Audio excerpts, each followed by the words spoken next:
Welcome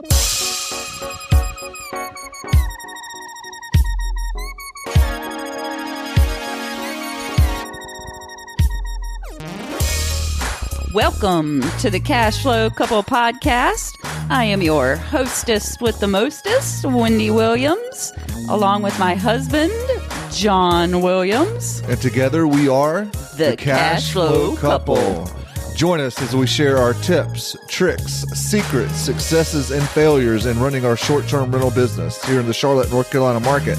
Whether you are just getting started or are a seasoned veteran at the short-term rental space, this podcast is for you. Let's do it. Welcome back to the podcast. We are back in business, and today we have something very special for you.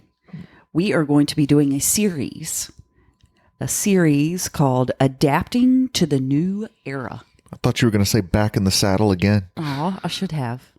Who sings that? Oh, it's not one of those bands you hate, is it? AC/DC sings that, Oh, okay. if I'm not mistaken. I was afraid it was going to be like Bon Jovi or something. I hate Bon Jovi. Back in the saddle again. Can't be Phil Collins or Bon Jovi or... No, Elton John. Yeah, Wendy doesn't do Elton John either. or Rob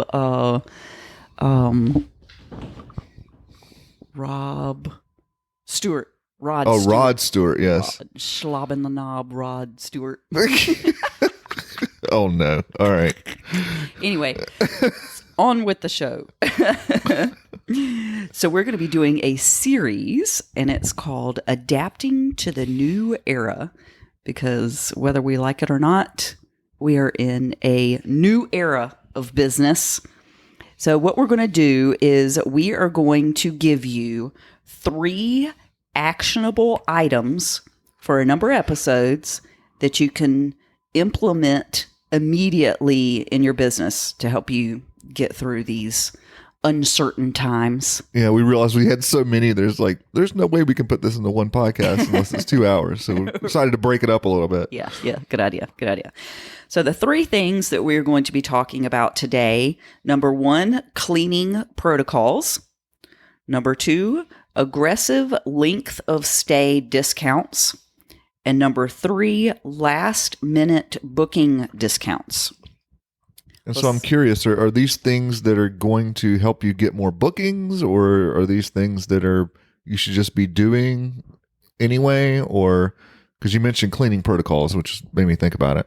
Well, that's a really good question. And I think these are going to be things that need to be done for the foreseeable future, because we don't know. There's so much uncertainty now, and we don't know what's going to happen. So implementing these things in your business right now will help you get more bookings, yes, and may actually need to continue after the near future as well. We just don't know.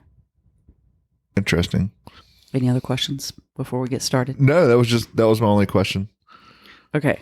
So let's talk about cleaning protocols first, because we actually just recently had a guest message us and say how important cleaning was to them. And I think most people are concerned about it now more than ever. So one thing that you can do now is to actually change your title to include copy that actually mentions the CDC, which, if you don't know, the CDC stands for Center for Disease Control, right? So you can change your title to say something like CDC compliant cleaning protocols on all listings, or sanitize to CDC standards. That's a good one. Or expert cleaning in line with current CDC guidelines. Those are just a few examples.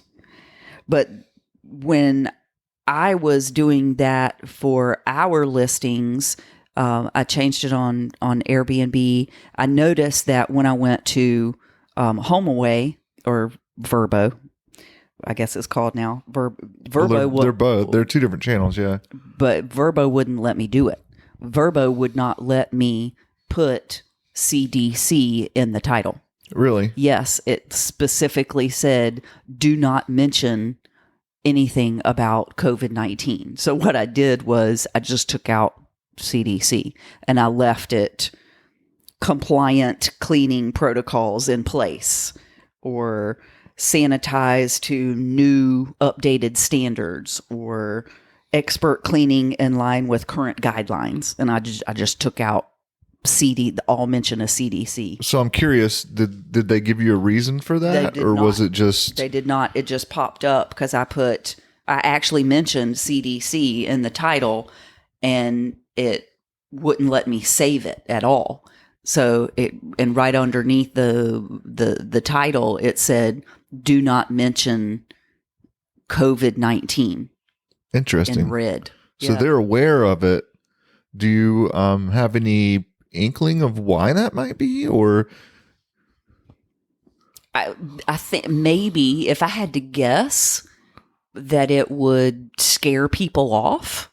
I don't know the answer of why they wouldn't let you do that. I mean, all I wanted to do was say, hey, we've updated our cleaning to include these new CDC protocols. It was very interesting. That is interesting. And I wonder, I'm only speculating because I guess they didn't tell you, but I wonder if from their perspective, it's a marketing thing, or if it's a legal thing, or they must have some kind of research about that, or some kind of, guidelines from somewhere. That's interesting. I hadn't thought about it being a legal thing. I don't know. That's interesting. Yeah, it was just curious to me why they would say that, and then why, inversely, an Airbnb, who is arguably even bigger and more well known, wouldn't say something about it. Yeah, that's a really good question, and I don't know the answer. I thought it was very interesting, however. So, but doing this will really let people know that you as a host take cleaning very seriously, just as seriously as a guest does. So, and you can not only put it in your listing title, but you can also put it in your description. And that's what I did with Verbo, because they wouldn't let me put it in the title. I just put it in the description, like the very first sentence in the description. Interesting. So, and I also, but Airbnb let me change the title, and I also put it in the description as well, like the very first line in the description. So that begs the question then, if you're putting that in your titles and your descriptions and you're advertising that, would it be something that you were doing already that you're now just pointing out? Or is it that you have actually changed your cleaning protocols and now you're emphasizing that fact? Well, that's a really good question, because there's actually Airbnb actually has a downloadable resource for you. And on it, if you read it, it specifically states, here's a list of disinfectants that we recommend, and here's the things that we recommend cleaning, and here's how we recommend you clean it. They say, clean it with soap and water first, because that kills the germs, and then use the disinfectant, which kills any kind of virus. So they actually have that kind of thing. And, I don't know exactly what kind of cleaning protocol goes on in anybody's business, but having that conversation with your cleaners or cleaning company is also going to be very important, right? I mean, you can't just advertise that you are doing this and not actually do it. Because if you get a bad cleaning review and you advertise that you are, cleaning, then that's going to look really bad. Sure. And cleaning has always been an important thing, but I guess on the advertising side, it's probably even more important now, right? Didn't you say that you saw something about how the mentions of cleaning and disinfecting, or what was the word that has gone up in listing descriptions in frequency? Yeah, and that's what people are searching for now, and that's what the data shows. The data shows that people are searching for mentions of cleaning protocols or CDC compliant or something like that, and that was very interesting. Interesting. Okay. Yeah, it was super cool. So that totally makes sense. Yeah. So, but Airbnb has a download, and Vrbo has a download for you too. And what I did was, I couldn't upload the download. So what I did, I couldn't upload the download. So what I did was I took a snipping tool and on the computer, and I just took a picture of it. And like a screenshot? Like a screenshot. Okay. And then I uploaded that and put it in our top 3 pictures.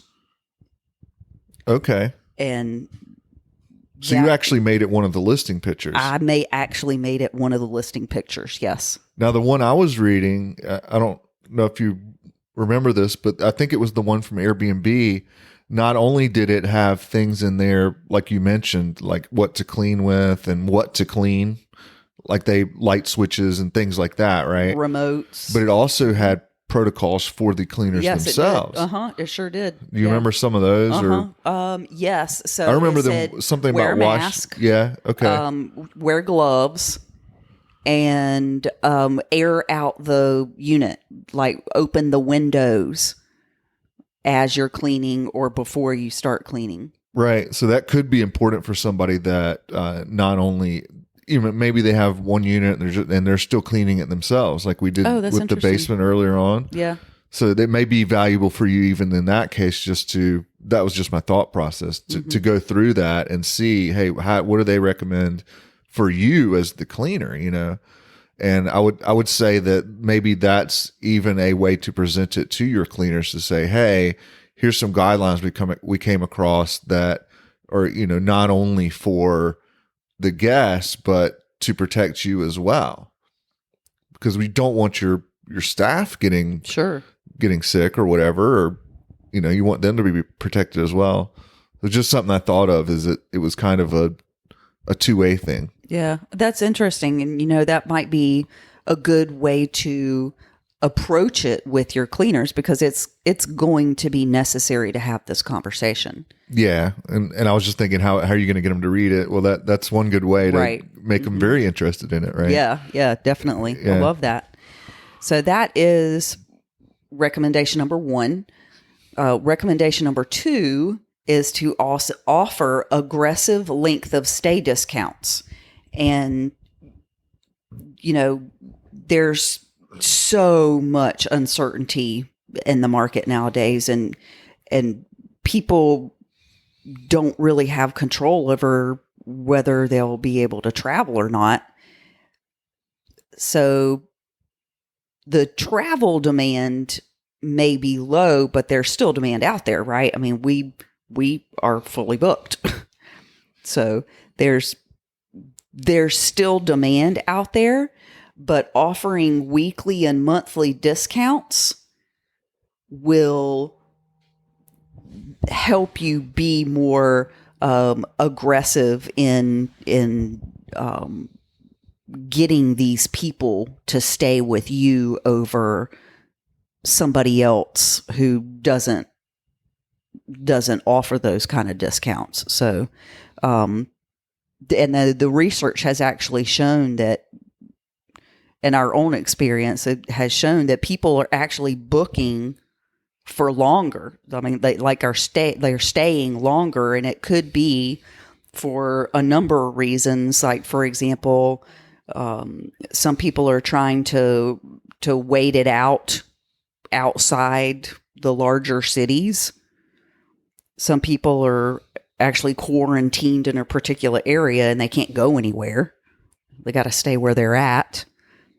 In our experience, we have some people who are staying in one of our locations because they are getting out of an assisted living facility. So people are booking. There is demand out there, but the demand is for longer stays, and offering those discounts, those weekly and monthly discounts are likely to push people towards your particular listing as opposed to a competitor who doesn't offer those discounts.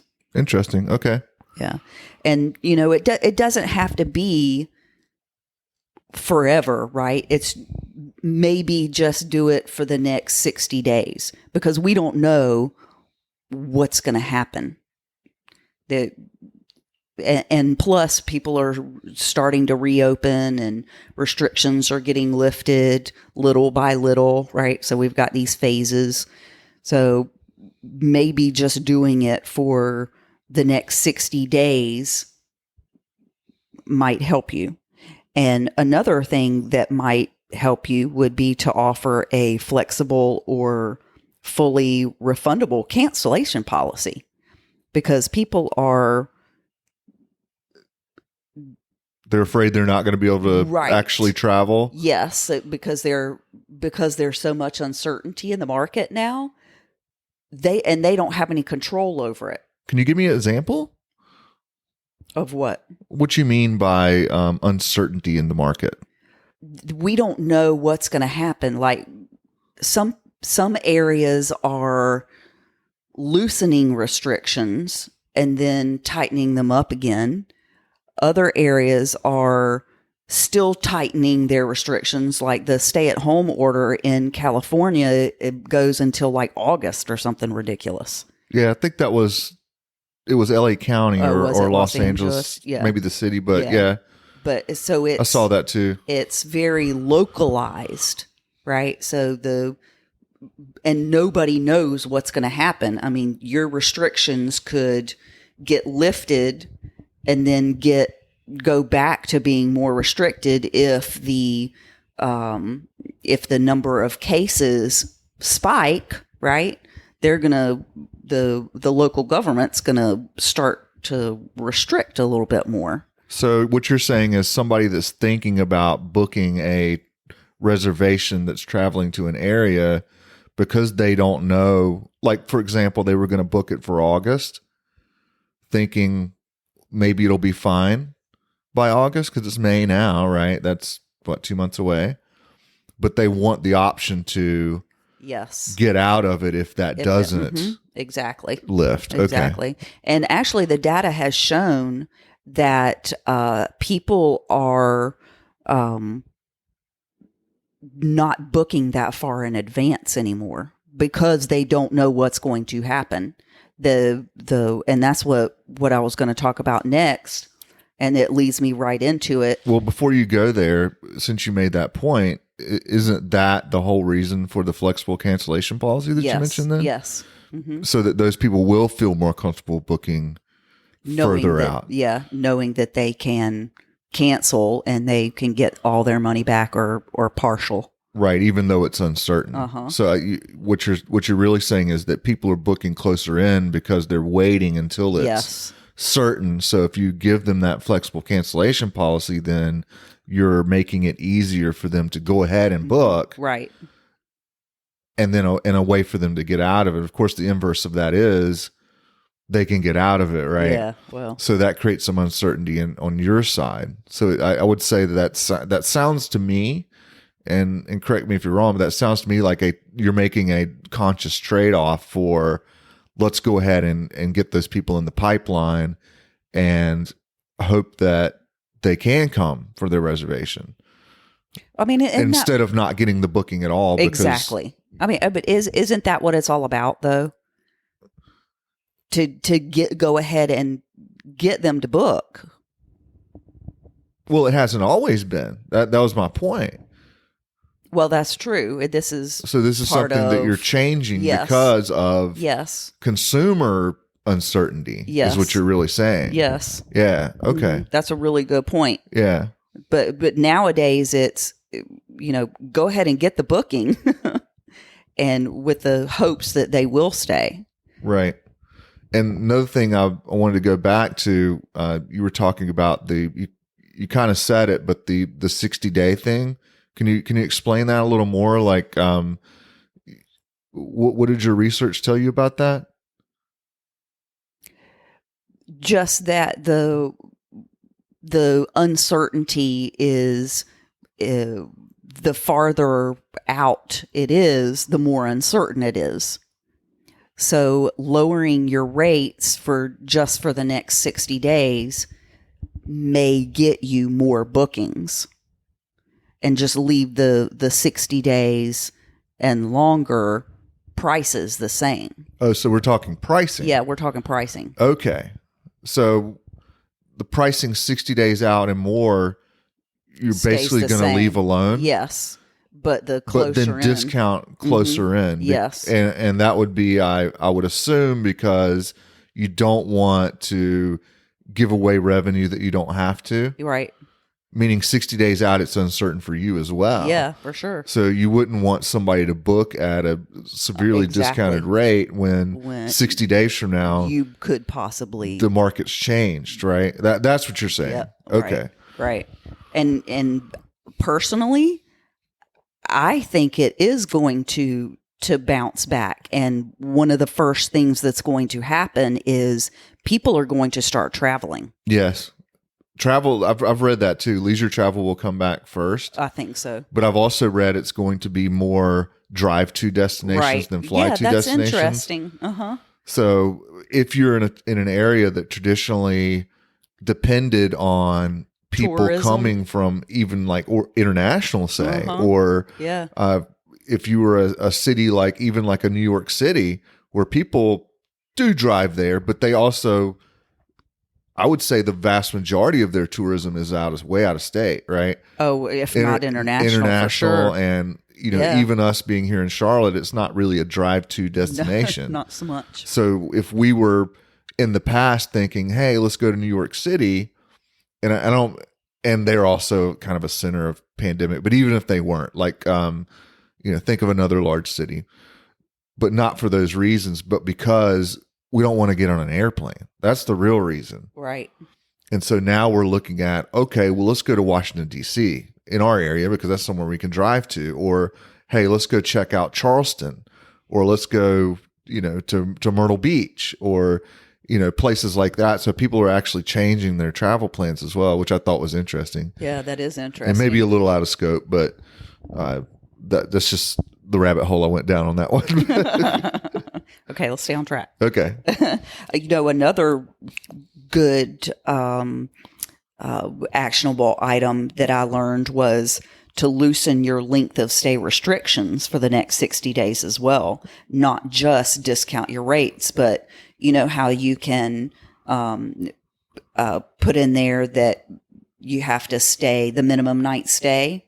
Right. So loosening that a little bit and maybe keeping on the weekends, you could keep that at 2 nights, but, during the week, maybe you loosen it up a little bit. Right. So I'm curious, usually when I see minimum night stays, I typically think like a beach house during the summer.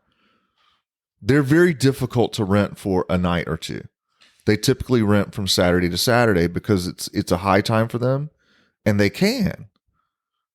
They don't want to rent it out just for 2 or 3 nights when they can get a whole week. So a minimum night stay at a beach house would be a week. Is this suggesting that places like that should consider changing that? That's what my understanding of it was. Okay. Just because there's so much availability out there and people want flexibility now. Yeah, makes sense. People want, who's to say that people want to stay for a week now. Right. Maybe they want to just stay for 3 or 4 nights now. Right. I was curious about it because that's something that we wouldn't change. We've always been 1 night during the week, 2 nights on weekends. That's right. We have. With the exception of major holidays. Mm-hmm. So we would not allow, say a July 4th was on a Wednesday, we wouldn't allow a 1-night stay. It would be a 2-night stay at least. Right. So I'm wondering if that's something that applies. And that's the reason I mentioned the beach house thing, because that's something I know is a thing, especially during the summer. And I just wondered if that was what that particular tip was more focused on. Although I do know people that do require longer stays, but it's usually out of a fear of, somebody coming just to stay for a night and trashing it type thing, right? Rather than economics of it. But I was just curious where they were going with that. It was just a general across the board thing. Is that what it was? Mm-hmm. Yeah. Well, some people can't because of their local restrictions. Well, that's true too. Yeah. If you're in a place where it's 30-day minimums, well, it's 30-day minimums. Yeah. Right. You can't really change that. But another really good tip, and the third actionable item, is to offer last-minute booking discounts. I thought that was number 3. So that was still part of number 2. That was still part of number 2. So number 3 is to offer last minute booking discounts. And I believe that this is something that you have implemented, if I'm not mistaken. Yeah, you're correct. I'm wondering, what did they say in your research? What did they consider last minute? Last minute was 14 days and closer. Okay. Because I think some people might hear last minute and think tomorrow. Oh, gotcha. Right. No, it was like it was like starting 14 days out and gradually decreasing the price the closer it gets to today. Yes. So tomorrow is going to be deeply discounted. Yes. The next day, the day after tomorrow, is going to be not quite as deeply discounted, all the way up to 14 days. So start 14 days out from today and gradually decrease your price. Yeah. And I can speak to that a bit because I do more of the pricing stuff. For us, it's always been that way. Because what I would say about that is use that as a guideline. In other words, don't just go plug 14 days into your software and say, okay, that's what it said to do. Because for us, traditionally, most of our bookings come within 7 to 10 days, which is well within 14. That is knowing your market right there. Yeah, and knowing your data. So you need to know how have people typically booked with you, and use that to start setting those, cutoff periods. In fact, I would say something that we have done now is actually extended that. Oh, no kidding. So it's way beyond 14. Yeah, I start discounting now 30 days out. Oh, wow. Okay. And part of that is because of the size properties we have too. It takes longer. People typically book a 3-bedroom place further out than they do a 1-bedroom studio or a studio or a 1-bedroom apartment, say. Well, that's probably because they're traveling with their family. Well, or a larger group. And that requires more planning ahead because it's schedules and all this other kind of thing where, a 1-bedroom place is more spur of the moment a lot of the times.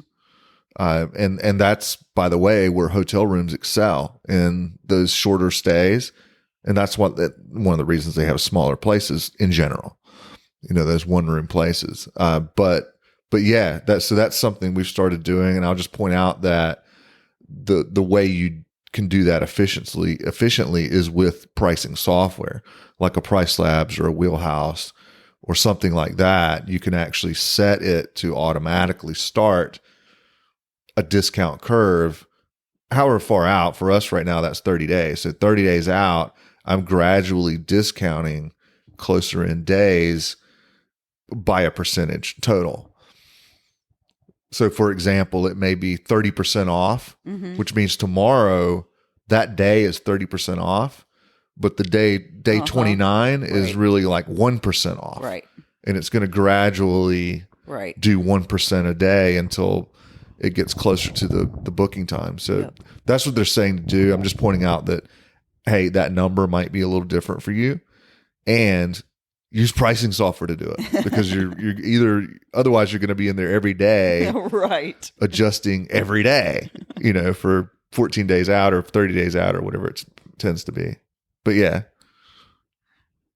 that's a really good tip. Well, that's all I had. Oh, okay. That was it. That was the only 3 tips. So let's recap. Okay. So the tips were cleaning protocols. And advertise them. Yeah, I like that. Advertise your cleaning protocols. Offer aggressive length of stay discounts. Okay. And offer last minute booking discounts. Yeah, I think all 3 of those are really actionable steps that you can go do, and it's all 3 of those are things that we do. Yeah. To a degree. I won't get into the weeds of, we do it a little bit differently, pricing wise, but the effect is the same. And we have, like you said, we see exactly what they've said. We've seen longer bookings. We're getting bookings again. But getting inquiries. Yes. So doing those things has proven to be effective. Yep. In our own experience. Yes. So, well, stay tuned for the next episode, where we'll give you 3 more actionable items to help you adapt to the new era. See you next time. Thanks for joining us for another episode of the Cash Flow Couple podcast. Just a reminder, please, wherever you're listening to this, like and subscribe. It does help us move up in the rankings, help other people to find us. We truly appreciate it. Also, a reminder, you can find us at thecashflowcouple.com. There you can sign up for a free month, get all of our training. You can find our book there. Lots of good stuff. Also, the Cash Flow Couple community, that's on Facebook. That's where you can come join for free as well and meet other operators. And we go there pretty regularly. It's a pretty awesome place. You can also find us on YouTube. Like and subscribe to The Cash Flow Couple. Email us with your feedback to info@thecashflowcouple.com, and we'll see you next time.